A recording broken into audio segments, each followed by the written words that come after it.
Orthodox Yakobaya പള്ളിത്തർക്ക കേസിൽ supreme കോടതിയുടെ നിർണായക ഇടപെടൽ. പള്ളികൾ കൈമാറാൻ യാക്കോബായ സഭയോട് സുപ്രീം കോടതി നിർദ്ദേശിച്ചു. പൊതുസൗകര്യങ്ങൾ എല്ലാവർക്കും ഉപയോഗിക്കാനാകണമെന്ന് ഓർത്തഡോക്സ് സഭയോട് കോടതി പറഞ്ഞു.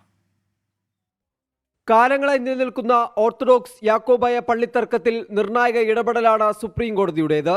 2017 KS വർഗീസ് കേസിലെ വിധി നടപ്പാക്കണമെന്ന് നിർദ്ദേശിച്ച സുപ്രീം കോടതി യാക്കോബായ സഭയോട് പള്ളികൾ കൈമാറാൻ ആവശ്യപ്പെട്ടു. കൈമാറ്റത്തിന് ശേഷം സത്യവാങ്മൂലം സമർപ്പിക്കാനും നിർദ്ദേശിച്ചു.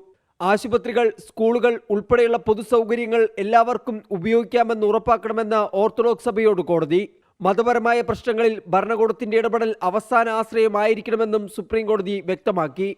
ഉദ്യോഗസ്ഥർക്കെതിരായ കോടതിയലക്ഷ്യ നടപടി ഒഴിവാക്കണമെന്ന സംസ്ഥാനത്തിന്റെ ആവശ്യത്തിൽ സുപ്രീം കോടതി വിയോജിപ്പ് അറിയിച്ചു. നേരിട്ട് ഹാജരാകുന്നതിൽ ജീവനക്കാർക്ക് വീണ്ടും ഇളവ് അനുവദിച്ചു. മതസ്ഥാപനങ്ങളായ പള്ളികളിലേക്ക് പോലീസിനെ അയക്കുന്നതിനോട് യോജിക്കുന്നില്ലെന്നും കോടതി വ്യക്തമാക്കി. ഹർജികളിൽ വിശദമായ വാദം കേൾക്കുമെന്ന് ജസ്റ്റിസുമാരായ സൂര്യകാന്ത്, ഉജ്ജ്വൽ ഭൂയൻ എന്നിവർ അറിയിച്ചു. ആർ അച്യുതൻ, 24 ഡൽഹി.